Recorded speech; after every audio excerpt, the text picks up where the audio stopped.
«17 година. Час новин на АТР. Ви дивитеся «Заман». 1 грудня, 1373-й день анексії Криму. У студії Ескандер Меметов.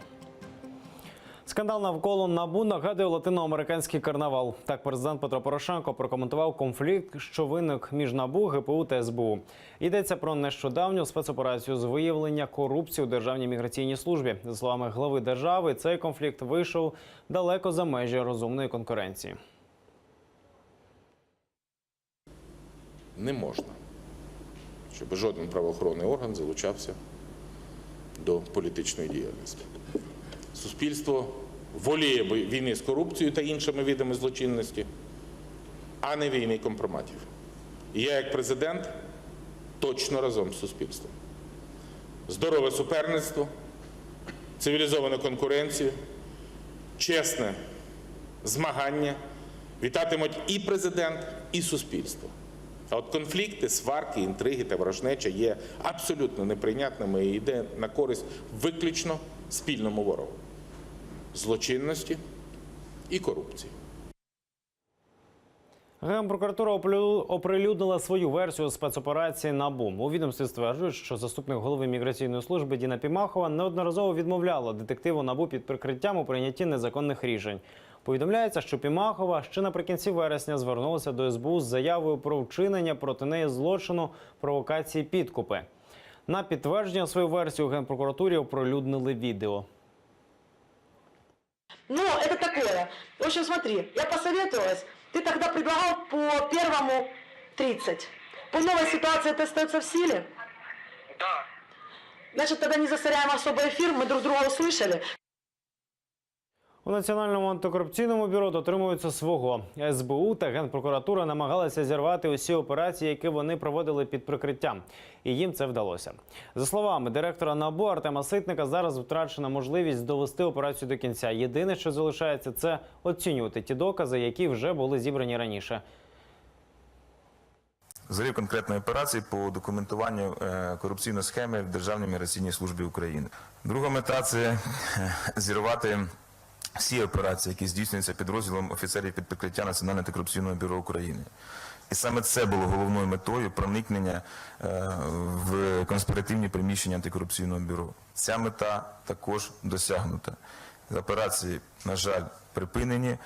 І це, навіть з точки зору моралі роботи антикорупційних органів, є просто аморальним.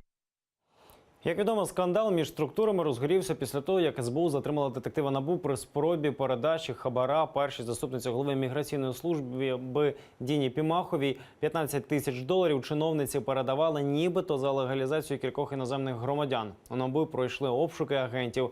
Пімахова ж стверджує, вимагання хабаря натомість написала заяву до СБУ.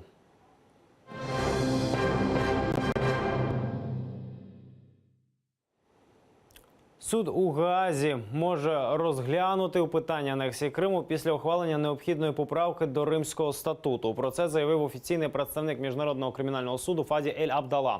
Цю поправку обговорять на асамблеї держав, які визнають Римський статут. Вона пройде у Нью-Йорку з 4 по 14 грудня. Нині триває дискусія, чи голосуватимуть поправку цього року. Поправка стосується злочинів агресії, коли одна держава нападає на іншу суверенну державу, зокрема анексує частину її території. Україна поки що не ратифікувала Римський статут Гаазького суду. Для цього потрібно внести зміни до Конституції. Кримсько-татарська автономія має бути національною. Про це сьогодні заявив перший президент Незалежної України Леонід Кравчук. Він зазначив, що територіальна автономія не дала результатів. Він підтримує ідею про створення національної кримсько-татарської автономії. Робоча підгрупа Конституційної комісії завершила підготовку змін і доповнень у 10-й розділ Конституції Автономна Республіка Крим. І його мають розглянути у грудні цього року. Я підтримую ідеологію, що кримсько-татарська автономія має бути національною. Там є корінний народ, це кримські татари. І вони мають мати свою автономію, національну. то була до цього в нас автономія була територіальна, вона не дала результатів, як бачимо. Там українці, кримські татари, зараз вони в єдності проти російської окупації Криму. І я думаю, що нам потрібно використати, світ нас зрозуміє і переконаний підтримує. Водія Кашка убили кримські окупанти. З таким гаслом у Москві відбулася щомісячна акція «День політзека» російської ініціативи «Стратегія-30». Активісти тримали в руках плакати з іменами політв'язнів, яким за свободу слова і совісті російська влада шиє тероризм та екстремізм. Докладніше далі. Во время очередной облавы была убита Виджие Кашка.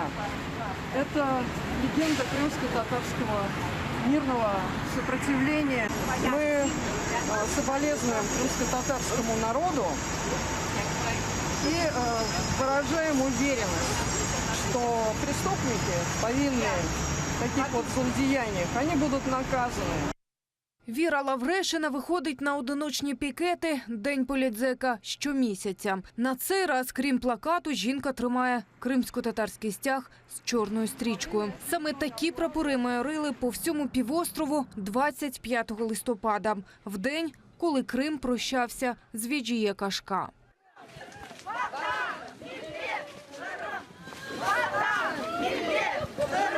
Бисмиллахир-рахманир-рахим. Элхамдулиллахи раббил алямин, эр-рахманир-рахим. Малики йаумиддин, ияки набду ва ияки нестаин. Цього разу до акції долучилися близько десятка учасників російської ініціативи «Стратегія-30». Вони вимагали звільнення російських і кримських політв'язнів та припинення репресій. Главные террористы – это те, кто развязал войну в Украине. Это начиная от Путина до всяких Стрелковых, Плотницких и так далее. Вот они главные экстремисты и террористы. День політзека – це щомісячна акція російських опозиційних активістів, яка відбувається 30-го числа. Реана Алієва, Заман, АТР. На Херсонщині відбулися заходи, присвячені 100-й річниці Курултаю кримсько-татарського народу. Організаторами виступили члени регіонального меджлісу, Генічеська райдержадміністрація і представництво президента України в Автономній Республіці Крим.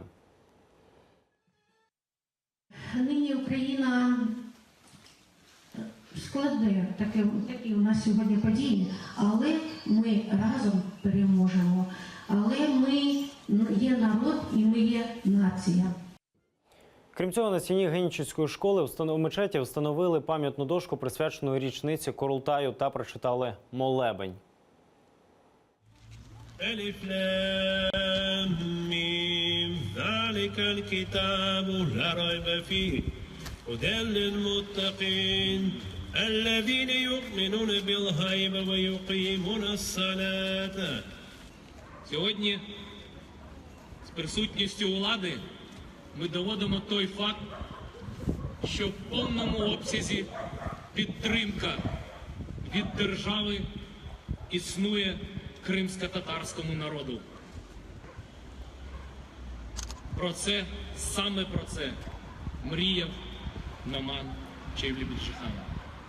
Розуміння, що в тому осередку кримсько-татарського життя, який сьогодні ми маємо на Херсонщині, на цій гостинній землі, є розвиток народу, є розуміння майбутнього, є пам'ять про минуле, і ми будемо надавати цьому всіляку підтримку. Адвокати українця Володимира Балуха знову намагаються змінити йому запобіжний захід з тримання під вартою на домашній арешт півгодини тому. Мало розпочатися засідання підконтрольного Кремлю Роздольницького райсуду Криму. ФСБ затримала Балуха рівно рік тому. Відтоді він сидить у СІЗО. Силовики нібито знайшли в його будинку 90 патронів і кілька тротилових шашок. Після анексії Криму Росією кримський фермер Володимир Балух розмістив на стіні свого будинку табличку «Вулиць Героїв Небесної Сотні» та вивісив прапор України на подвір'ї.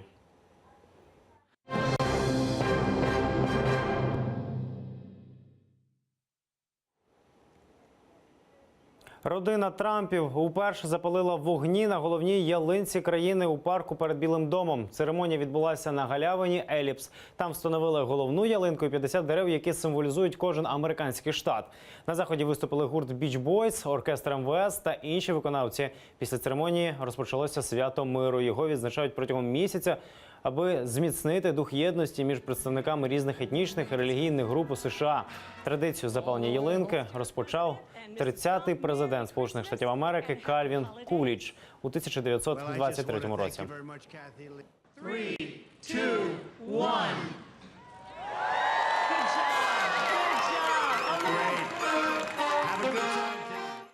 Наразі це всі новини. Дивіться наступний випуск «Заман кримсько-татарської» з Мавілем Охтаровим менш ніж за годину та дізнавайтеся більше. Будьте з нами.